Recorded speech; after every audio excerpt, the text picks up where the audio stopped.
Welcome to another episode of the Battlefields Bourbon podcast. I'm Jack, joined as always with my co-host Elijah and our reoccurring guest, co-host, Mr. Civil War Travels himself, Aaron Siever. Glad to have you back, Aaron. Yep, glad to be here. This is an exciting episode, very exciting as we are recording, and when you all are hopefully listening as this comes out, we're in the anniversary of the Battle of Fredericksburg. And that will be our topic of discussion. It'll be a brief overview with a lot of interesting points, facts, and information we're trying to provide, as well as dive into during this episode. So this won't be your typical battle narrative episode we've kind of done. We want to leave this kind of open so we can explore Fredericksburg in the future, and we will do exactly that. But to tie in a little bit with our topic today, Elijah, I'll let you introduce what our bourbon is. None other than Bowman Brothers Small Batch Virginia Straight Bourbon Whiskey from Fredericksburg, Virginia. This one is their baseline kind of flagship product in terms of their bourbon. This one is just 90 proof, about 6 years old, just a standard small batch, triple distilled in copper distillation equipment. So this one is, pretty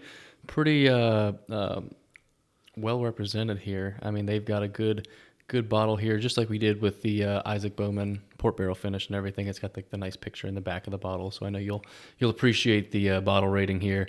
But this one is Isaac Bowman, but without the port finish. Okay. So if that tells you anything, I mean, it's the same product, but just one doesn't have the finish on it. But yeah, this is named after obviously the Bowman brothers themselves. So you're looking at John, Abraham, Joseph, and Isaac all together.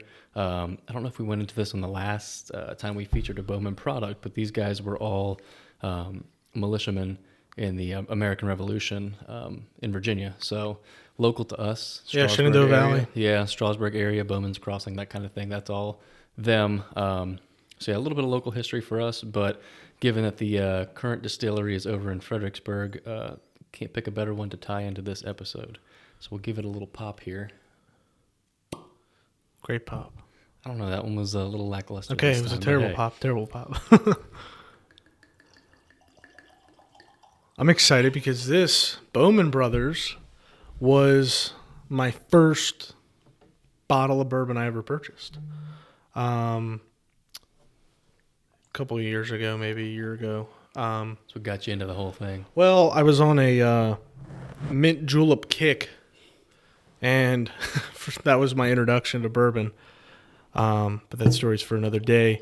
And I went to the ABC store, and I was trying to buy bourbon. I don't think I was talking to you yet about my purchasing. I wasn't using you as a resource, which I should have done. And I picked up the Bowman Brothers bottle. It was probably the only one on the shelf. And I may have seen the port finished logo and didn't want to touch that because I didn't want to mess up my mint julep recipe. So I picked up that, and I thought it was a cool bottle. So it's probably like a 9.5 or an 8 on my bottle rating because I love it. The Bowman bottles are pretty iconic. Yeah, the history buff in us, I think, just loves that iconic old-looking label. But yeah, I mean, this one is, you couldn't have picked a better one to get started into bourbon with. One thing I don't think I mentioned was the A. Smith Bowman Distillery is also a Sazerac brand. Mm-hmm. So same as, Buffalo Trace, they're all owned by that same parent company. Don't know if this is true or not. However, I'm going to throw it out there just in case. So if somebody jumps on the episode and says, oh, that's, have you mentioned this before? I don't think I did in the last go around, but there is a supposition that Bowman's bourbons are made by Buffalo Trace Distillery. Not sure of the mash bill there. At least distilled twice, and then for that third distillation run is done in the copper pot still in Fredericksburg, which makes it the Virginia Straight product. That I think you did say this in the other one. I remember you saying it. So I can't verify that. I'll let somebody else who knows more about it than I do speak up to that, but that's just what I've heard. Regardless, great product, but with that kind of tie-in there, Bowman Brothers is very, very reminiscent of, to me, kind of Eagle Rare, a younger Eagle Rare. It's got that same kind of cherry, fruity, floral kind of nose to it that Eagle Rare has. Obviously not as old, about 4 years shy of being that 10-year, but it has much of the same qualities. But you can obviously tell it's a little younger. This is a same proof 6 and year? everything. Yes, roughly 6. I mean, with a small batch, you might have some younger barrels, you might have a couple older barrels, that kind of thing. With a small batch, there's no technical definition for a small batch.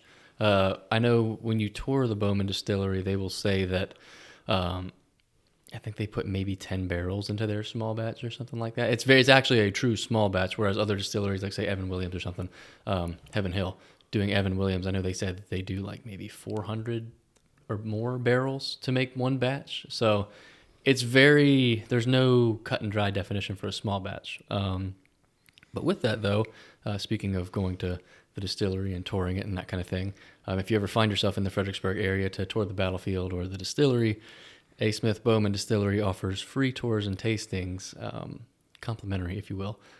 So you can just... That's cool. Yeah, make a trip out of it. And I mean, A. Smith Bowman, if you're listening, we still have Salem Church or Second Fredericksburg to do as an episode. Spotsylvania Courthouse. As well as Spotsylvania Courthouse. So we're more than welcome to pack up the shop and take it on the road to you all. So just hit the email. Yeah. But let's give it a tasting, guys.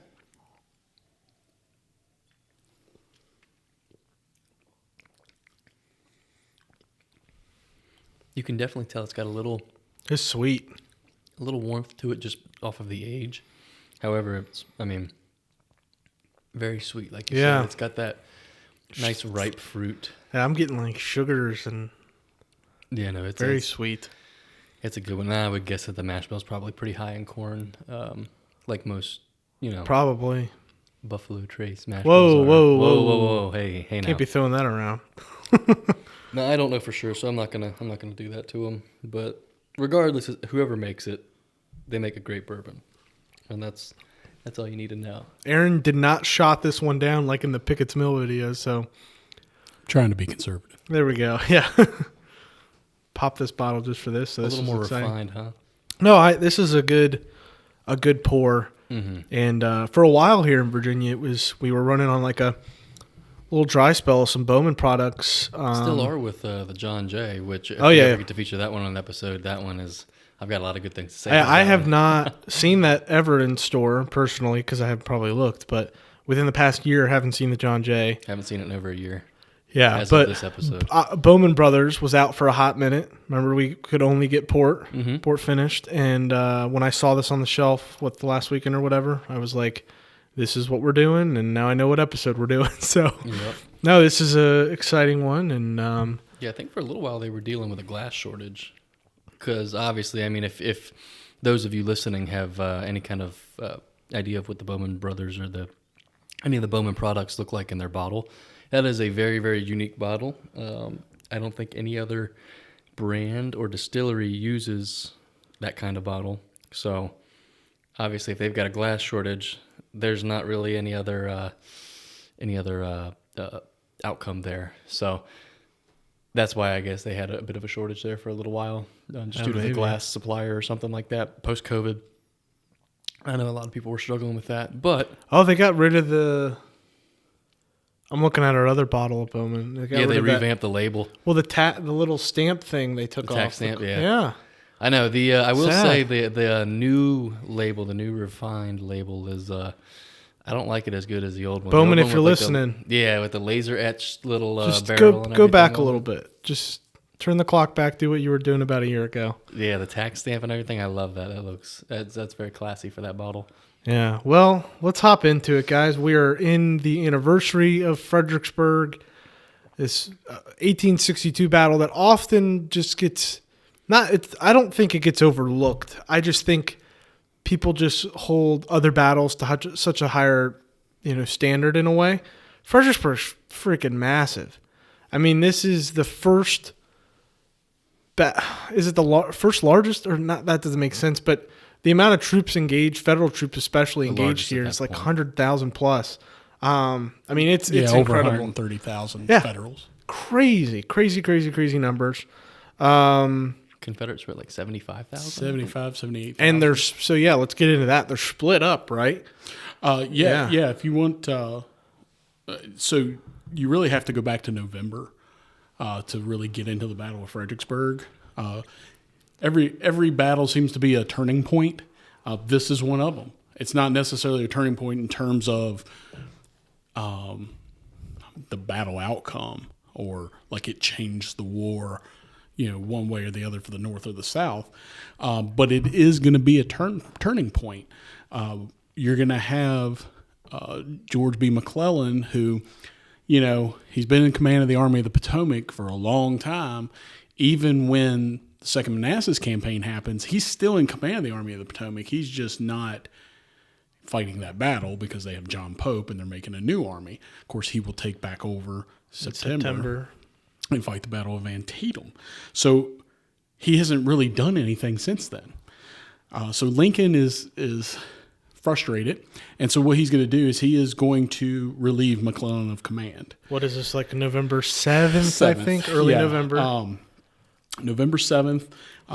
He is going to place Ambrose Burnside in command. Now, Burnside is actually a pretty good general as far as his tenacity, his quickness, things like that. He's a hard fighter. He is not. He doesn't just kind of sit around and hang out. He's not slow. As if you look up slow in the dictionary, George B. McClellan's picture is right next to it. But Burnside is anything but that. However, Burnside, I would not say is the most confident as far as it comes to overall Army command. He didn't want it. He was a McClellan friend. Turns it down when offered before. Yeah. And honestly, the only reason that he takes this command, he's actually the gentleman that's sent to tell Burnside he's in command is there to ensure that Burnside accepts the command. He doesn't have a choice. Yeah. Because Burnside didn't want to. But they'll ride to McClellan's tent on that morning, and they will meet with McClellan. McClellan knew it was coming. He had already heard there was a guy coming from D.C. He knew what was happening. So he is up. He's actually writing a letter to his wife, and when Burnside walks in, and McClellan, I've got to give him some credit. He will stay on for a few days to kind of help Burnside figure out the dispositions of the army, where his troops are. McClellan was he had already started some movement, but a little late to be starting his movement.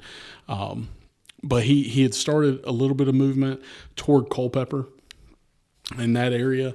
At that point, Robert E. Lee's army, Longstreet's in Culpeper, Stonewall Jackson's in the Shenandoah Valley, around Newmarket, Strasburg, Winchester, all up through there. He is spread out there, so he's kind of on the flank of the Union Army almost. And when Burnside takes over, he's going to quickly realize the plan that McClellan has initially probably isn't going to work. The railroad is not going to be able to support this army. I mean, he's got over 130,000 men. So he is going to make a decision probably to move to Fredericksburg. Before that happens, he's going to talk with Henry Halleck. Bring up Halleck because he is going to play a major role in this battle without even being on the field. Halleck will come and see Burnside, and they will go back and forth about a plan of attack. They don't agree. So Halleck goes back to Washington, says, we'll leave it in the hands of the president. President Lincoln approves Burnside's plan, which is to do a feint toward Culpeper Courthouse and move south toward Fredericksburg and then on down to Richmond. But Lincoln has the little caveat to it. He says, he tells Halleck, he'll tell Burnside, yeah, I think this will work if you move rapidly. Now, you got to think, he's been dealing with McClellan. So he's saying that as a reinforcement because McClellan never moved rapidly. But anything faster than McClellan then is fast enough. So, but he's telling Burnside, he's like, you've got to move quick because if you don't move quick, it's not going to work. And Burnside will move quick. His army will get to Fredericksburg well before the Confederates. The big problem is Henry Halleck. Burnside lets Halleck know, I need the pontoons from D.C. and Alexandria. I need them. They got to be there. With the speed that he moves, he's going to be delayed like 10 days. And these pontoons are getting loaded up on boats. They're supposed to be loaded up. Down up the Potomac. Yep. Some are supposed to be coming overland. Okay. Some are coming down the Potomac, but they're Is not. Is this a little similar, and we haven't covered it yet, but is this a little similar to what happens in May of 64, the spring and the summer of 64, with transportation issues with Bermuda 100 and getting a little bit. Okay. A little bit. More or less what happens is the orders are a little bit delayed. No one really knows where the pontoons actually are. They're not where they thought. And when they finally do get them, they didn't give the guys enough time. Woodbury's like, I got to have time. Yeah. I got to gather all this stuff. You're wanting all this stuff. I can't get it to you.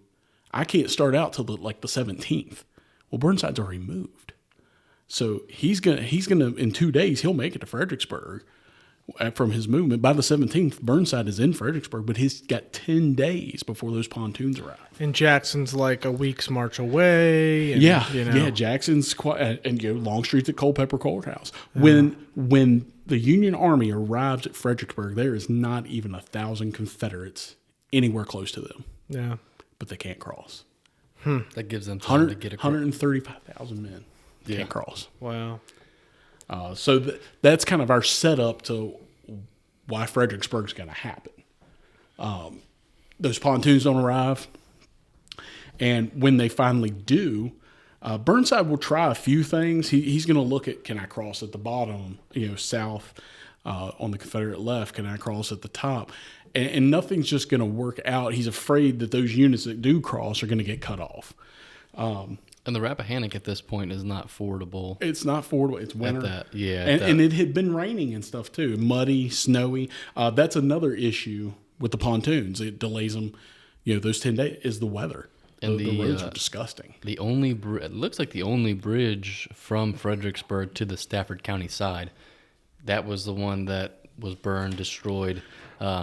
The one that you'll see in the episode cover photo, actually, the famous photo of Barksdale's Mississippians standing on the edge of that bridge, getting their photo taken by Matthew Brady on the other side, and they're all just kind of standing there posing in a lull in the fire, letting a Union man, I guess, take their picture, and they're just all standing there. You can even, if you zoom in on that picture, I don't know if anybody's ever done that, there's a fella off to the right-hand side that's actually smiling in that picture, which is not something that you see in 1800s photography. Yeah, I never knew the story with that picture, so. Yeah, that's Barksdale's Mississippians on the end of the bridge that was blown or burned, destroyed, whatever you want to call it. They're all standing on the end of that bridge embankment, just posing for a picture from the Union side.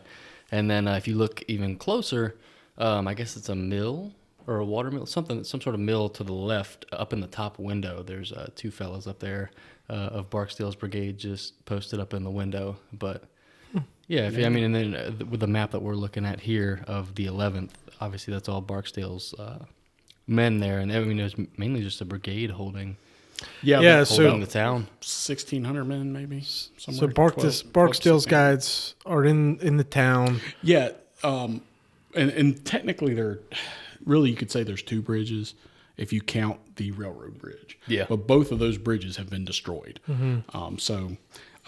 Prior to them entering, before even Burnside gets in, there is a little cavalry battle through there. And that's kind of what the folks have seen. They've seen the armies kind of moving around, but Fredericksburg hasn't really experienced except for this little raid that comes through. And that's actually how Burnside finds out there's no Confederates there other than this little contingent, which is really nothing. But yeah, once Burnside gets there and he's set up along the Rappahannock, he's delayed. He can't do anything. Lee is going to start moving out. Longstreet is not going to move out.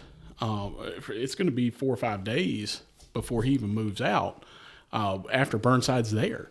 And so when Longstreet arrives, he's going to start setting up along Marye's Heights above the city. Wonderful, wonderful defensive position. And that's modern day, like University of Mary Washington, Yep. correct? Yeah. Yep. Yeah. And There's a stone wall there, sunken road. There is still a little bit of the original stone wall there, but most of it has been revamped by the National Park Service to give it the look it had in 1862. And then as it goes, Jackson will actually stay in the valley a little bit longer, simply because they're not 100% sure what Burnside's doing. They're not 100% sure that he is completely going to Fredericksburg. Is he going to, because he does make a feint toward Culpeper, which is what stalls the Confederates for a little bit. But once Jackson and Lee realize, hey, he's moving, Jackson will come out of the valley. And that'll actually be Stonewall Jackson's last time in the Shenandoah Valley. He'll cross at New Market Gap, and he'll come east. Well, he has to go over another gap.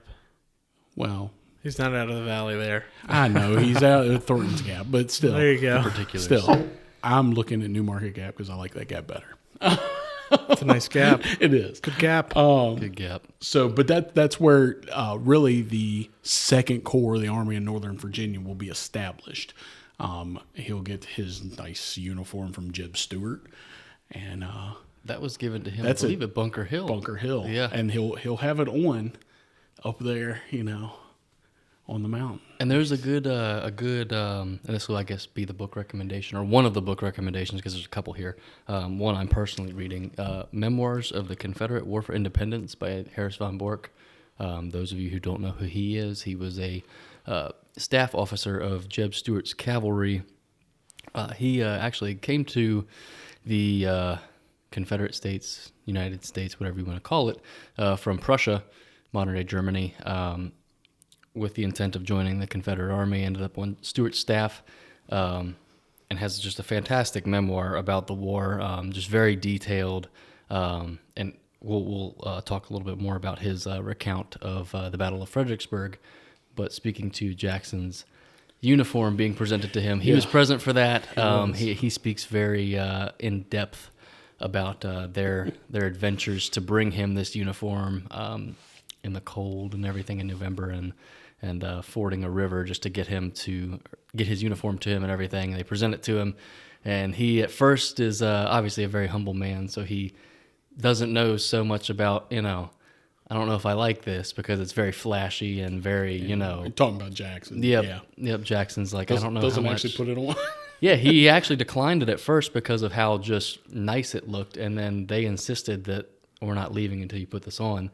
He tries it on and, walks out through the camp, and all the men are cheering and just like hooting and hollering and just, giving him hell for it. But, that's where that story comes from. It was in Bunker Hill, Virginia, now West Virginia. Well, when he arrives in Fredericksburg, Lee and Longstreet are going to notice that uniform, the gilded kepi and all that. Hadn't seen him since, yeah. And it's going to be pointed out that he's not, he doesn't look his raggedy self that he has, in prior campaigns. And there's a great relationship between Jeb Stuart and Stonewall Jackson that is definitely worth exploring. They definitely have a special bond, which is cool. Jack and I have talked about that before. About I'd love to write a book on it. Just that by itself could be a great book. But anyway, sorry. Yeah, that was actually not to stay on the subject, but that was one thing that von Bork had mentioned, was that Stuart had a relationship with Jackson that not anybody else could pull off. He would pick on him, give him a little heckling here and there. It's like just a friendly little nudging, that if anybody else did that wouldn't fly. Yeah. But Stuart had that kind of charisma to him that he could pick on him a little bit, but in a friendly manner, and Jackson would just laugh it off. And Jackson gave it back to him a couple times. Yeah. That's why I recommend that book. It's just a fantastic window into the lives of those who were there. It's just very candid in terms of just the day-to-day that they lived through that war and that conflict, up until, I guess, von Bork's wounding at Middleburg, I guess, is where that kind of cuts off. But yeah, there's some great information up until June of 1863 in that book that I would recommend everybody check out. Yeah. December 11th is when you're going to have the night of December 11th. or that early morning, that's when you're going to have the Union Army's going to. The pontoons have arrived. They've been there since like the 27th. They're going to actually at night bring those things down and their equipment down to try to ford the river. Opposing them, you mentioned Barksdale, the Mississippians. There's also going to be a little contingent of Floridians there, who are going to have a kind of a rough time during this. But when they do this, Barksdale doesn't. He doesn't fire on them when they bring the stuff down. They're waiting. They're going to let the Yankees get, quarter of the way across the river before they really start. Get a little comfortable first. Yeah, get comfortable. There's no firing, nothing like that. Suddenly, these Mississippians are going to open up, and it's going to be a hellish fire. And you got to think, these are engineers. Yes, they're trained to fight, but these are skilled guys. There's not a lot of backups for these guys on how to build these bridges, how to put the boats in the right way. They've got certain jobs. The 50th, I think it's the 50th New York engineers. I think it's 50th New York. They're gonna get really hammered. They're in the middle, so they're right there at the town. They are gonna get hammered and lose a lot of men during that time, and Barksdale's going to keep it up. And what ends up happening is now you're going to have the first real bombardment of a city. There's like 179 cannons, I think, that are going to open up on the city of Fredericksburg to try to drive the rebels out. It's not going to work. I mean, they're going to destroy a good bit of the city. There's going to be a portion of the city that's just leveled, basically. Mm-hmm. But Barksdale's men, they just hunker down. They pop back up. The Union troops think they've driven them out. They start firing again. And this is all on the 11th and some on the 12th. Throughout those 2 days, there's a lot of heavy skirmishing going on. Barksdale could have simply went back. Once they really started coming across, he could have simply went back and got up in the Confederate line on Marye's Heights and out to the extension. But chose not to. What happens, Aaron? Huh? What happens? Well, he stays there, and we get fighting in the town. Some of the first urban combat. Yeah. So that is where I would say this is one of our turning points. The first one is going to be before the urban combat, the bombardment of the city. Well, it's not the first time a city's bombarded, no. But isn't to that extent the landing the opposed itself, the bridgehead. That is the first time a bridgehead is established under fire in the United States, and that happens at Fredericksburg, and then you have the urban warfare. Yeah, so then and Barksdale's guys are taken to the corners of buildings and the second floors and the basements, and they're hiding, but strategically and purposefully, inch by inch. And block by block, I think, is what they have. It's block, and not even a movie recommendation. It's terrible, and people hate this movie. But it's my generation, I think, of young historians is Gods and Generals. Yeah, and if you just watch the Fredericksburg scene, I don't know. I mean, I enjoy it. I think the it's crossing, very well depicted. And then the street stuff. It always stuck with me, and that's what I'm picturing as we're looking at it now. And it is. Ron Maxwell did a great job in that aspect of Fredericksburg, because on top of it, you have the ransacking. Now there's orders to stop that. There's orders. The generals are saying don't do that. So let's get to that. But Barksdale's guys, they're starting. They have to fall back. They push back and they go back to the Confederate defensive line at the sunken road. Yep. So now your bridgehead's established, and the town's occupied. Yeah. And there's going to be some alcohol involved. Probably some Bowman Brothers bourbon is there. maybe. We know there's a distillery there now. But looting. There's going to be looting. They're just going to ransack the place, and it's a deplorable thing that happens where the generals are disgusted. Even Burnside's kind of disgusted with it. Because but he's thinking overall stuff. He's got a lot on his plate, and What's the reason for this? Do we know? Is this something that would have happened if these men had, I don't know, a commander they liked, like McClellan? Like, would they have done something like this if McClellan was in charge, or is this something that was respect his authority? I think it just happened, honestly. And it's kind of that shark mentality. One guy starts doing it. It's similar to a riot. Things start small and then grow bigger. A couple people do, and then it just becomes a shark frenzy. It not just riots; it happens. Human nature. Mm-hmm. Everybody goes and starts doing the exact same thing. Yeah, and it gets out of hand. So I would say that's probably where that started, more or less. Yeah. Because Burnside at that point he's not looked down upon. He's kind of in a rock and a hard place. He beat the Confederate Army here and he can't cross. So he's got to revamp all his plans. His plan was to cross at Fredericksburg, not even fight a battle there, and go to Richmond, get on Lee's flank. Mm-hmm. And he can't do that. So now we're at Fredericksburg. So now he's got to force a crossing.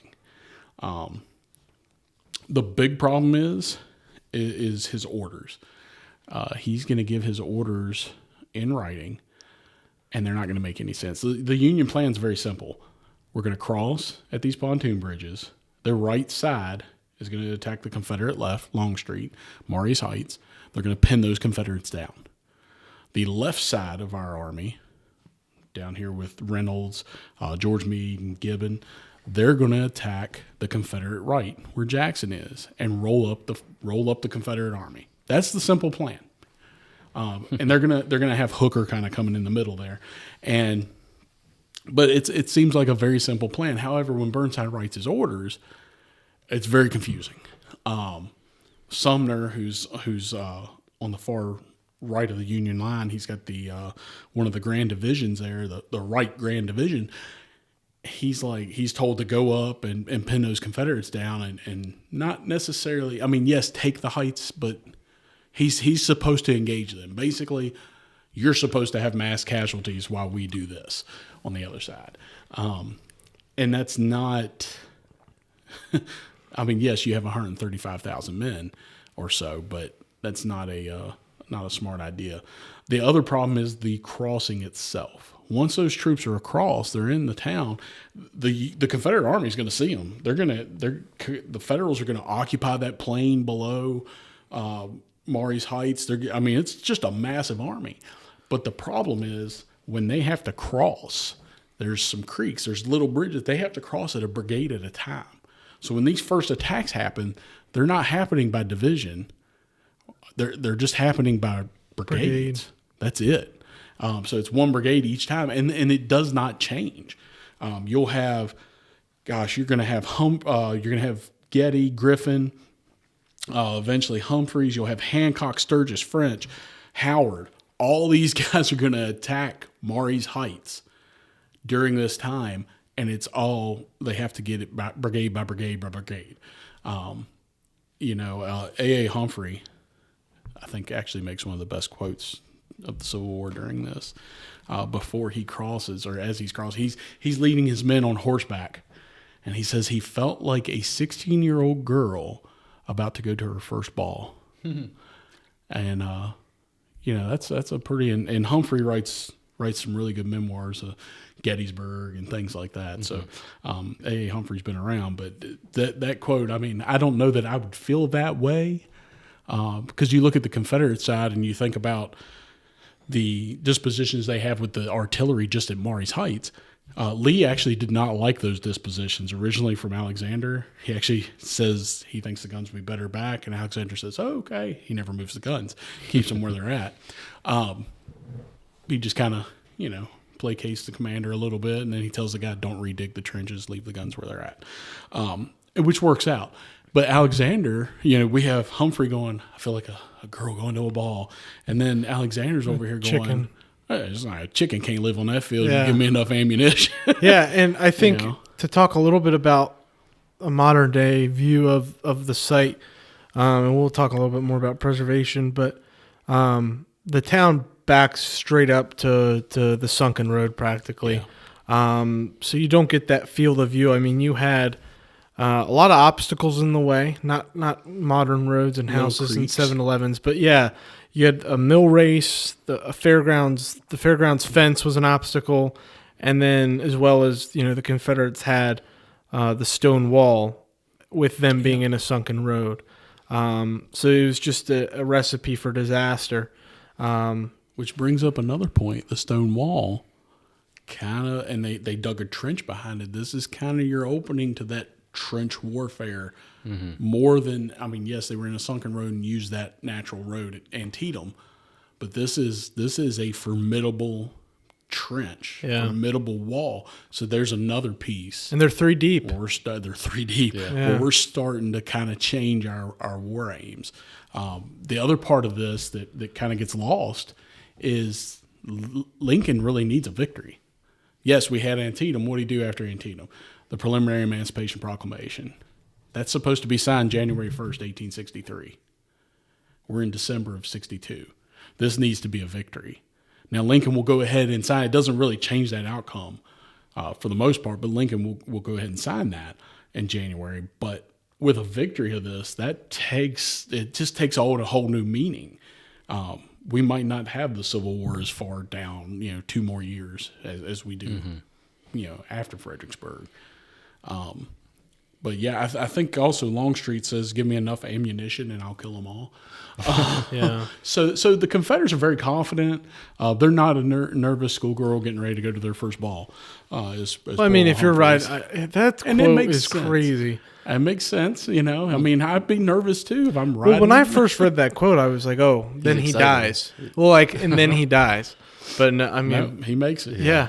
Yeah, Humphrey's great memoirs. And the Confederates had their position just figured out. You've got that at the sunken road with the wall, and then, as you said, 3 deep. For those that don't know what that means, there was 3 rows deep of Confederate soldiers with rifles ready to fire.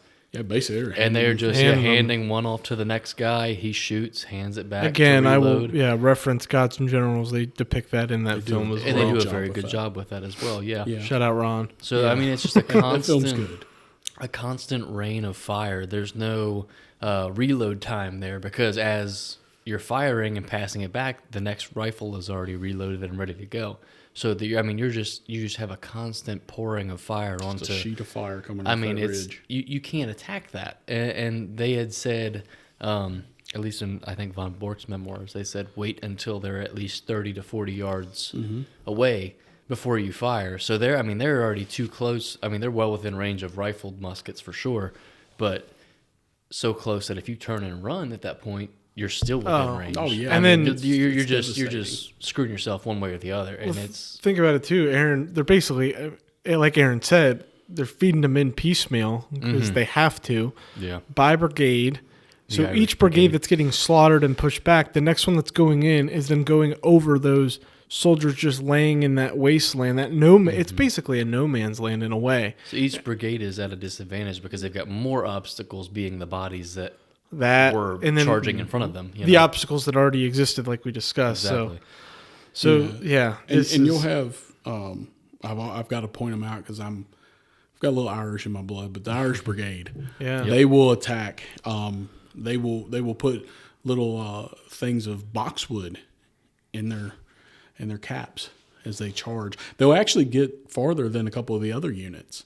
They'll get a pretty good ways up there. But it's still the same. The outcome is still the same.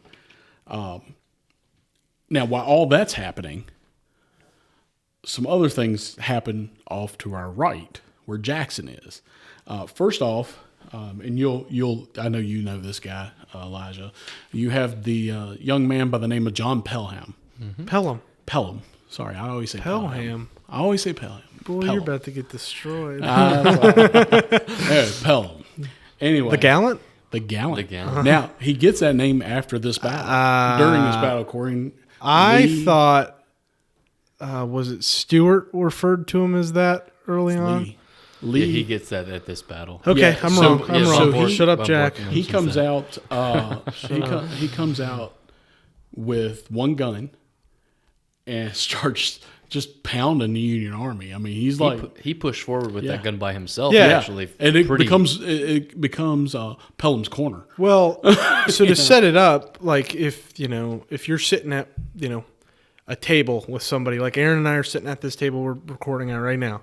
I'm the Confederates. He's the Federals. Pelham is sitting at the end.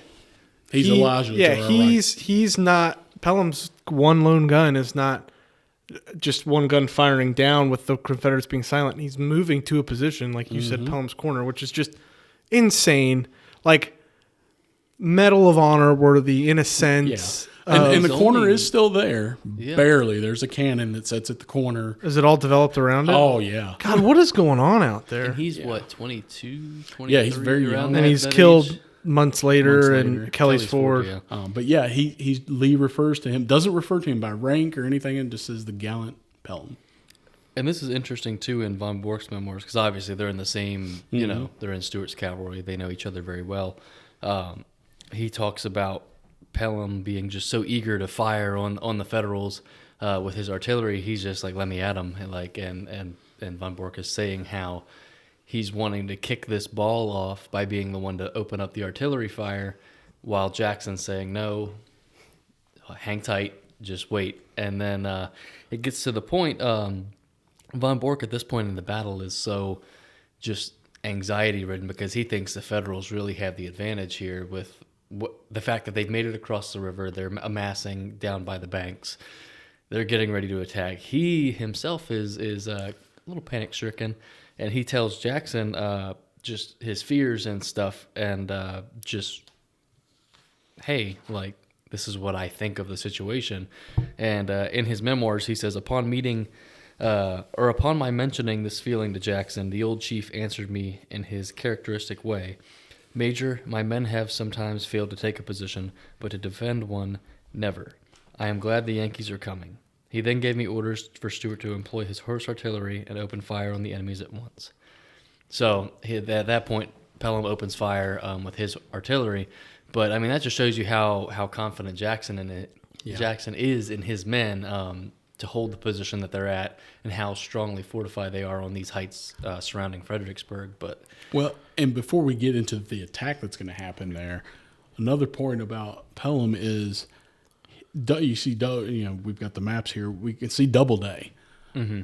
Doubleday is held back 6,000 men because of one gun, Yeah. because of Pelham. Well, and it totally gives away. It gives then away what what's the Federals happening. are doing. Yeah. Exactly. Yeah, and notice on the map here, I don't want to say anything's not saved because based off this map we have, it looks like the Central Virginia Battlefield Trust, so CVBT, shout out Yes. Central Virginia Battlefield Trust, Yep, Tim has, Talbert. yeah, they have some preserved land there. And I looked it up, Aaron and Elijah. American Battlefield Trust website says as early as 1862's Peninsula Campaign, Cavalry Chief Jeb Stuart was referring to his premier artillerist as, quote, the gallant Pelham for his bravery. At Fredericksburg, Pelham's daring prompted Robert E. Lee to remark, "It is glorious to see such courage in one so young." Mm-hmm. Boom. Well, so it didn't count until Robert E. Lee. I guess. Okay, I'll go with you on that. Commanding General. Sorry, says it ABT. makes it- Aaron it Siever makes it says Lee. Yeah. Lee is the... So I think. So Slaughter. So we're now moving to what? This is the southern end of the battlefield, southern end of the technically. battlefield, Southern, Prospect Hill, also known as Dead Horse Hill. Dead Horse Hill, and in between that you also have we have Maury's Heights, you have Lee's Hill, and then Prospect Hill. Prospect is where Jackson is. Do they call it Jackson's Hill? Like on a... Von Bork refers to it as I that. think Okay. Well, Von Berg says But that's it. not. But that's not present day. yeah. Whereas Prospect present day Hill is Lee's what- Hill still yeah. exists. Jackson's Hill is not necessarily referred to Yeah, as it's such. just it's called Prospect or Solder Pin. One fun fact, at least, just to interject about I like fun facts. Stuart's horse artillery, and if you're an artillery enthusiast, like some of us are, von Bork mentions in these memoirs that one of their guns, he specifically mentions what it was, and it was a Blakely gun. Mm-hmm. Those of you that don't know what that is an English artillery piece imported from England, something that's very rare to hear about in the American Civil War, and their artillery shells are much even rarer to find as archaeologists or metal detectorists. But that one was a gun that was present at the Battle of Fredericksburg, and von Bork mentions that it was disabled just due to the overwhelming artillery fire from Stafford Heights. But the fact that one of those guns was there is just a cool piece of information just to see, because it's not an artillery piece that you hear about often just because it's being an imported gun from England. Anyhow. Yeah, that is they're cool guns. If you ever get to see one, they're pretty neat looking. The shells too. They're a unique looking piece of artillery. If you look, we see the line. We know about Maury's Heights. We know Longstreet's there. Lee has got some of Longstreet on Lee's Hill, but the hinge between Jackson and Longstreet is going to be John Bell Hood. Now Hood is going to split his divisions, his brigades up to be able to support either Longstreet or Jackson, depending on how he does. And Lee's going to go over that a lot with him and expect him to be ready to go. Lee's also going to talk to Pickett, and he's just going to basically give Pickett dispositions of, this is what I need you to do. Watch what Hood's doing. The other big problem, and I know, Jack, you know a good bit about this, I think, is the gap between the Confederate lines and Jackson's lines. The swamp area. Oh, yes. Yes. So it was deemed, that it wasn't of military use. Like, nobody's coming through there. This is on the Confederate right? On the Confederate right. So the Confederate high-ups said, they're good. Yeah, that we don't have to worry about this swamp area. Nobody's coming through there. Well, there's this guy who gets a lot of fame later, George Gordon Meade. Guess where he decides to go? The swamp. The swamp. He comes right up through there. And honestly, this is, to me, probably the Union's greatest chance to actually do something. The problem is he's unsupported. There's no support that comes up. It's just Meade's guys. Just Meade's guys. Later, Gibbon's guys will come up and try the same thing. Again, not supported. Not to poo-poo on John Reynolds too much on that one, but I don't know what happened there. Reynolds is a great general, so I don't know if because Doubleday has had to be pulled back because of Pelham, that could be a factor in it. But heavy fighting is going to occur right there along the railroad area, and what is now known as the Slaughter Pen Farm is what we call it. And the American Battlefield Trust has done a great job of helping preserve that. Over 200 acres, isn't it? Yeah, I think so. Yeah. I know you've looked into it a little bit, Jack, with the Slaughter Pen Farm. Let me pull up a little bit of history on the Slaughter Pen Farm. Great trail. If you've never been there, definitely go out there and walk it. It's more of an open area than what we see at Fredericksburg. And it's a really right up against the railroad. You're going to have Meade attacking Gregg and Lawton and Early's troops there. Gibbon eventually just down the line is going to attack Lane. It's going to be very heavy fighting there.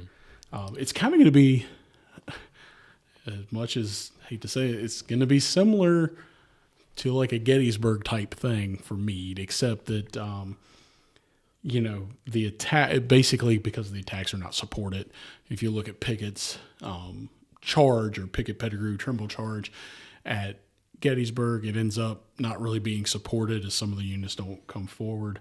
You're going to have a very similar thing happen here, although I would say George Meade is probably a better general than George Pickett. Who fills the gap? I believe it's early, is right? Be early, and then you'll have Tolliver coming up toward Lane. Taliaferro? No, I'm just kidding. Tolliver. And D.H. Hill is in reserve. He's going to come up as well. Really the worst, I hate to say this, but the worst general on that side, he's going to be new to command, is going to be Brockenbrough. He never really develops as a good commander. Everybody else there, Archer, Lawton, Gregg, Thomas, Lane, Pender, Early, they're all pretty stout fighters. Not to say Brockenbrough's not, but he's just not. He's not at their level.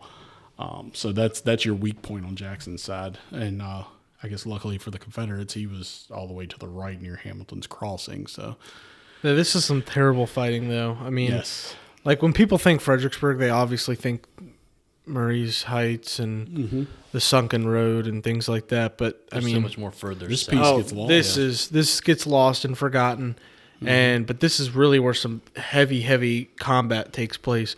I mean, 5 Medal of Honors are awarded to federal troops just within the slaughter pen farm, which is crazy. So this is just some tenacious, terrible fighting, but it's a part of the battle, and it often gets overlooked. I mean, it wasn't until early on in me exploring other battles besides the ones in the valley, I learned that there was this whole other side of the battlefield, which I thought was wild.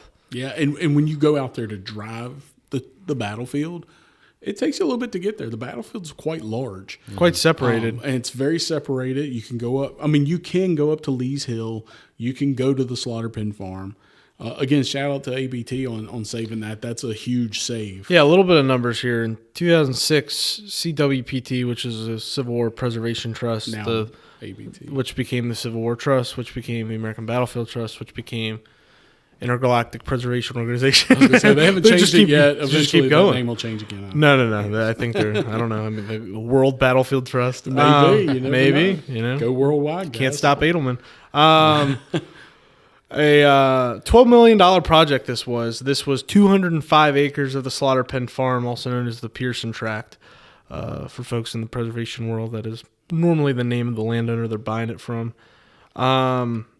Yeah, 205 acres, crazy stuff. I mean, this is like all that fighting we were just talking about takes place a lot on this property. Gibbons guys and Lane and Hill's men. 5,000 casualties are going to take place just on that field alone. And it was the North's best chances of winning the Battle of Fredericksburg was here at Slaughter Pen Farm. Slaughter Pen Farm was considered the largest remaining unprotected part of the Fredericksburg battlefield. And it was also the only place on the battlefield where a visitor can still follow the Union assault from December 13th, beginning to end, which is pretty impressive. Like we said, with the Trail is stuff in the awesome. town, you got to drive through streets and neighborhoods and parking lots just to get to within feet of Certain points. yeah. If you can only probably go 30 yards towards the town from the stone wall before you hit development. So this was huge. 2006 comes along, they get a ton of grants.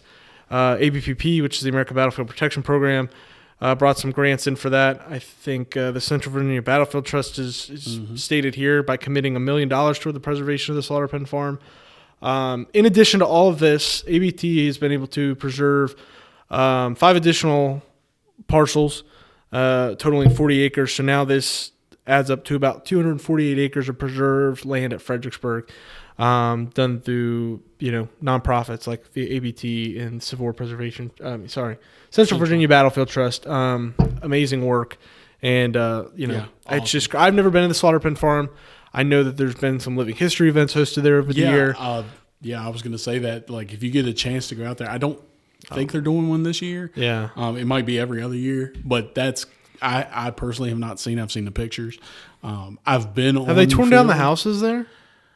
I haven't been there in a little while, so I don't know for sure. I know there was some stuff in the works on. But that. I mean, it's 200 acres of like pretty much it's just flat open land. open farmland. Yeah, And you can just picture these attacks taking place all on this ground. The early morning fighting between Lane's men with Gibbons' men, and then just the back and forth, the flank attacks between Confederates to the Federals on that property.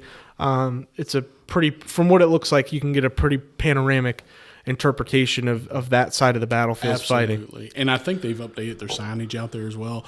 When I was out there years ago, they had signs out through Civil War Trail signs through the battlefield.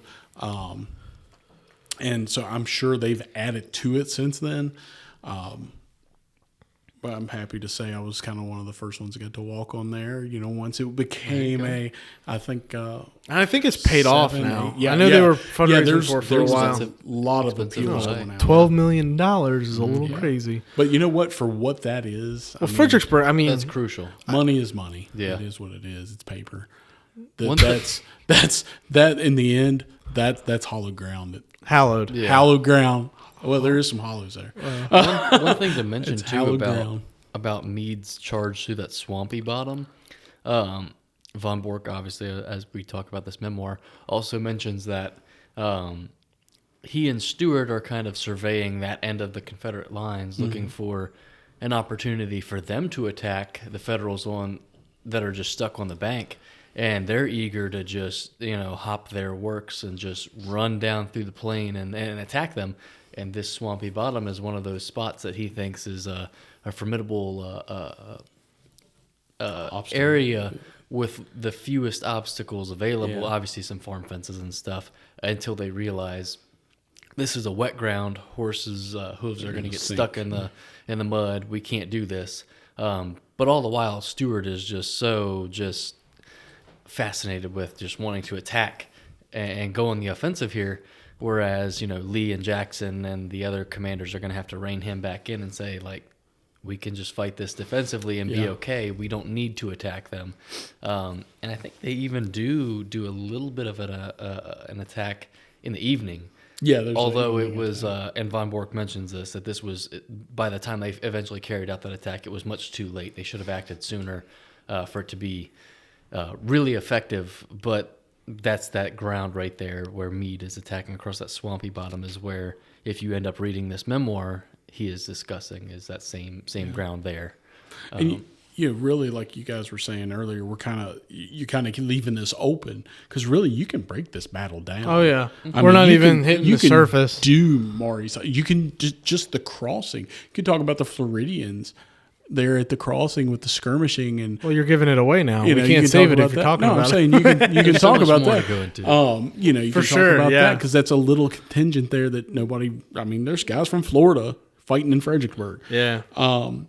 You can break it down to what happens in the middle with Hooker and all the way. We could go into more detail with Meade and Gibbon. Well, Von what? Bork, all So that. after this is the 13th.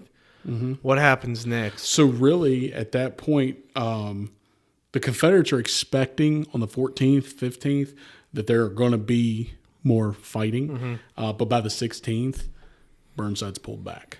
The devastation, just to put it in numbers here, we've got more than 13,000 casualties on the Union side. We have less, so about 4,500, maybe 5,000 on the Confederates total. Yeah. Now, Lincoln will say that with the amount of men, if you do the math, with the amount of men that Burnside had he continued to attack and the casualties stayed the same, eventually Yeah. a war of attrition would have worked, but at devastating cost. And this is already a debacle. And this was something that Von Bork and the Confederate generals themselves kind of mentioned, was that Burnside was, as it was, already kind of just expending lives frivolously.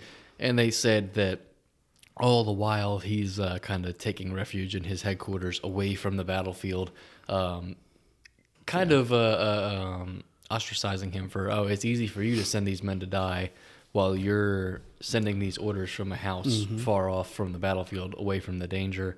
But that ends up being part of it. Was the damage done already was more than enough, so there's no sense in wasting more lives for maybe a victory. Yeah. And that actually brings up another point of, you asked about what happens after this. That night, the 13th, you're going to have a gentleman by the name of Kirkland who's going to become the angel of the battlefield, is what they call him. The cries of the wounded on the Union side are terrible. And get to him real quick. And he's going to go across that wall. South with Carolinian, canteens, right? South Carolinian. So this is back in town. I mean, close Back in to the town, town. up at Maury's Heights. He's going to cross the wall, and he's going to go and he's going to give water. And he's actually going to get cheered by both sides. They're at first he gets shot at, of course, but then eventually every time he crossed the wall, the shooting stopped. He was helping the women, and then some shooting would resume but as soon as he was coming back across, they'd stop. And number one, we were talking about Medal of Honor things, whether he's a Confederate or a Union soldier, that's Medal of Honor worthy right there. That's brave to go across that, and it doesn't matter what uniform they're wearing. He saw a human in need and went over there. Yeah. And that just speaks volumes to how personal the American Civil War is. How it can touch you, even if you're a soldier on the opposing side. Your humanity doesn't completely. Oh yeah, these were human beings. They were weren't citizens. just bodies. Yep. Yeah, and I think there's a great Lee quote from this battle that Lee, after witnessing this terrible, battle take place, Lee says to Longstreet, "It is well that war is so terrible, or we would grow too fond of it." Yeah. So that was one quote that if you read it really quick, you're like, what is Lee saying? We would like war, but it's like, the whole idea and when you break it down and actually look at it and then realize the context, it's said perfectly. Yeah. So anything else, Fredericksburg? I mean, like I said, you could really break this down even into more. I mean, well, we can. I mean, and diving into the aftermath is a totally different episode and yeah. how it ties into Hooker coming on board and then the Mud March and blah blah blah. blah. Yeah, I mean, we could. That's a whole different. Now we talked about the mentality of the Union Army before that, with whether they were, they ransacked Fredericksburg. Is that because they don't really respect Burnside, or is that because they miss McClellan? Whatever. By the end of this battle, they don't really respect Burnside. Oh yeah, especially after that. Yeah. After that, it's basically he is willing to sacrifice as many lives as possible to win this battle. Yeah, I mean, there's the Federals are coming out with 12,653 casualties, just to send them to the slaughter, for maybe getting the dub in a way. Confederates will walk away with 5,000 in comparison to that. Yeah. Yeah, it's just out of, Confederates had about almost 80,000. Some estimates get down to the 70,000 range of troops engaged. And then, reporting for combat technically is 122,000 for the Federals. Estimated engaged is around 114,000, but still. Yeah. I mean, but these are the odds. These are massive numbers. These are the odds that the Confederates are coming up against most of the war. Yeah. For the first year and a half or however long this is into it, this is nothing crazy that they haven't come up against. Yeah. Well, I mean, size-wise, yes, but the difference, There are a few battles where the Confederates outnumber. Oh, my God. Yeah. I cannot name one. Well, here in the Valley in 62, Jackson... Oh, well. Individual armies, though. Okay. Fair enough. And the other one would be Pea Ridge. Pea Ridge, Confederates outnumber them vastly. Yeah. But anyway, that's another way topic. Out west. Yep. Yeah. Way out west. Way out. Arkansas. I feel like we should do an episode about Pea Ridge. I really think we should. One of these days. Coming soon. Soon. So Well, you can get to talk about that. There's a we gave the book recommendation. But there's another one. Yeah. Aaron, do you have another one? I do. Shout out to my friend. I love this guy as far as a tour guide at Fredericksburg, Mr. Frank O'Reilly. He wrote a book called The Fredericksburg Campaign, Winter War on the Rappahannock. Great book, lots of detail. Frank is a park ranger at the battlefield, been on some tours with him, and he was a former drill sergeant, I believe. You can tell when he really gets amped up because you can hear him pretty far away. He was given a tour at Chancellorsville one time, and I was on the other end of Jackson's flank attack and could hear every word he said just clear as day. So he when he gets amped up, it's great. But yeah, Frank, if you're listening, he's not. He might maybe be, he is. But Frank, if you're listening, great book. I really enjoyed reading through this. A lot of great information in there. He really gets into the nitty gritty of what's happening in Fredericksburg. Well, we gave Gods and Generals was kind of a movie recommendation, for Yeah. this. It's a movie. Yeah, and it does depict Fredericksburg, which is cool. It does. A second one I want to shout out is Fredericksburg, a documentary film, which was, I think it was the Park Service film. It's got Scott Hartwig in it, I think. Good author. And there's another film that goes with it, making the pontoon bridge for Fredericksburg, which is like kind of a behind the scenes for that film.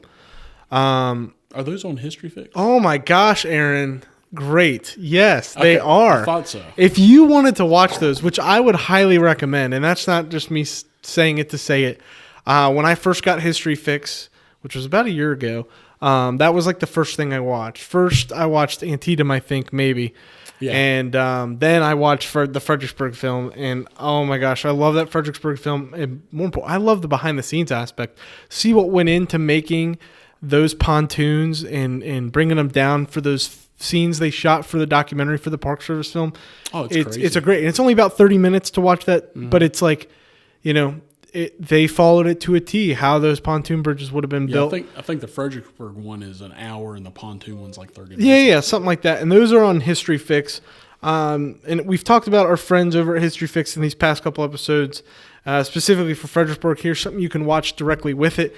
And if you wanted to go and watch some History Fix videos, specifically these Fredericksburg one, you listeners of the Battlefields and Bourbon podcast, get a 7-day risk-free trial. That's if you use code Battlefield. That's BATTLEFIELD. Battlefield. Code Battlefield. You get 20% off your first annual subscription, and with that, you get a 7-day risk-free trial. If you wanted to just try it out, you get a 7-day risk-free trial, and if you love it, Go ahead and get it. Just go ahead and get History Fix. Get it. Use code Battlefield. That's BATTLEFIELD. You can watch the Fredericksburg documentary film, the Park Service film. You can watch more. Oh, And so you more. can watch the pontoon. You can watch the Fridays at the Front videos that Civil War Digital Digest is partnering with the Shenandoah Valley Battlefields Foundation, the wonderful sponsor of this podcast, and preservation group of the Historic Bell House, which the podcast is based out of. Partnership on those. Those are called Friday at the Fronts. They're great 2 to 3 minute videos that are on there on History Fix that you can watch about some amazing sites here in the Shenandoah Valley. So if you don't have History Fix, what are you waiting for? Because Aaron's got it, I got it. Elijah, I'm not even going to ask you. But a lot of great stuff, like you said. And it's not just all Civil War. Oh my gosh. There's World War I too, and that as you become a 40-year-old man, my wife sent me this meme. You're either a drunk or you're playing with your World War II or Civil War stuff, reading books and stuff. There you you're a go. historian And watching Are we videos. both? That's Are we both? How can I be both? Well, yeah, I'm you 22. can. I think you can, Jack. If you Give us time. you were giving me a hard time about my pronunciation of words. You kind of struggled. Yeah, so you got him again. kind of struggled there through Battlefield. I was even reading it off of he the was- phone, he was and I reading couldn't it. even say So it. I can't help it with my Valley accent. Sometimes words don't come out right. Yeah. Well. And Well. I don't know if am I allowed to give a shout out to myself on my Yeah, go check out Aaron's Civil War Travels. YouTube. Do you have a Fredericksburg video? Yes. All right, we course will. he does. We He will does everything. share that probably to our Facebook to check out one of Aaron's Fredericksburg videos. Go check out all of Aaron's other videos. He's done videos from. Have you been out? Have you done your ones of Vicksburg? We did Vicksburg. So you've got from Vicksburg all the Oh, way. That's an We've episode got too.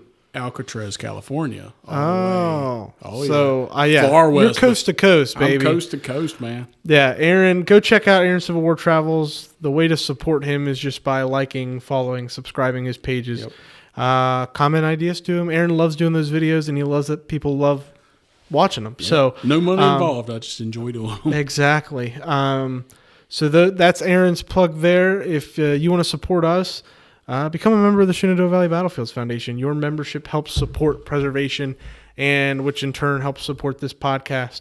So become a member. We just came out with our end of the 2023 end of the year Shenandoah at War magazine. And the calendar. And the calendar. The That's a nice amazing calendar. I 20. got that. Oh, member Elijah over here. Fellow member Elijah got his a lot calendar. of great pictures in So there. if you become a member now, like if you do it now, which Now. like December of 2023, I can only guarantee it for December of 2023. Maybe a week into January 2024, but I'm only guaranteeing December 2023. If you become a member of the Shenandoah Valley Battlefields Foundation, company level membership is $35. That's like one trip to Starbucks. If you can lock that in, It's a steal. you will get a great letter from our good man Franklin, who will be on the podcast at some Only if point it's in time. handwritten by him. Yeah. And you'll get our calendar and our magazine. So I can guarantee you'll get those And if you you get- become a member. And you'll get next year's too, which You'll is the get crazy thing, too. notifications about the conferences, things. I believe as a member you get a You little get bit discounts Yeah. at those events, at our conferences and our conferences Valley-wide are pretty programs. good. So. Yeah, pretty top-notch stuff. Yeah. So just go ahead and do that, and you'll be our best friends. So, we appreciate you all listening, liking, interacting with us. This is a lot of fun for us to do. This is like Aaron's 100th time on here, so you're kind of just an honorary Coco host. Coco. But we appreciate, we hope everyone enjoys a Merry Christmas and a happy holiday season. We'll be coming with one more episode for the end of 2023 here. I think right after Christmas or before Christmas. Something like that. Something like that. Towards the end of the month, our Close to it. last episode of the year. So we appreciate you guys walking this mile with us to the end of the year. This has been a fun experience for both Elijah and I. Any final thoughts on the Bowman Brothers small batch? Fantastic bourbon. If you haven't tried it, get it. And anything else you can find from Bowman, whether it be their small batch, port finished, or the single barrel. I mean, if you're lucky enough to find the John Jay, do it. Get as many as you can. Treat yourself. And last thing, just if you are listening to this and you enjoyed this episode, just give us a review on Apple Podcasts, Those or help Spotify. us. 5 stars, whatever you want, whatever you think we did for you. I mean, we think we did 6, but you can't do that. course, So of just course. go ahead I and give think us those a are only 5. the episodes I'm Yeah. on. But provide your feedback. We'd love to hear it. Yeah. And it helps us bring more good content to you. But at the end of the day, we just appreciate your support. Yeah, and share us as well. Share us on Facebook and Instagram, and share the podcast around. Let people listen. And if you have any ideas, like Elijah said, just hit us up at our emails or just in the comments of stuff. Just let us know what you'd like to hear and what you'd like us to review. We're always open to ideas, and We're working on the stickers. Don't worry. I promise. We're Yeah, working on them. we haven't forgotten about you. What episode was that? It was the archaeology It episode. was the archaeology episode. If 2 episodes ago. 2 episodes ago, if you listen to that all the way through, there was a secret word in there. I'm not going to say it. And if you emailed that word to us, you would receive a sticker. We're working on that. We got full-time jobs. This is a little fun side thing. We're getting to it, guys. We're getting to the stickers. So bear with us on that. But if you haven't listened to that episode and you want to get in on the fun, go ahead and listen to that all the way through. We won't even give you a time stamp of when to go to. You got to listen to the whole thing to figure it out. If it's like in the middle or is it at the beginning, you'll never know until you listen. So go ahead and do that. If you like a free sticker, that's the archaeology episode. That episode was a lot of fun. And Nick's episode, last episode. A lot of cool artifacts in that one. Yeah. Oh, yeah. Non-dug stuff. Just cool stuff. So go ahead and listen to our other stuff, and leave us a review. We really appreciate you all hanging in there with us, listening to this, and you all make it fun and make it enjoyable for all of us. So thank you again, and we'll catch you on the next one. Thanks, guys. Thank you.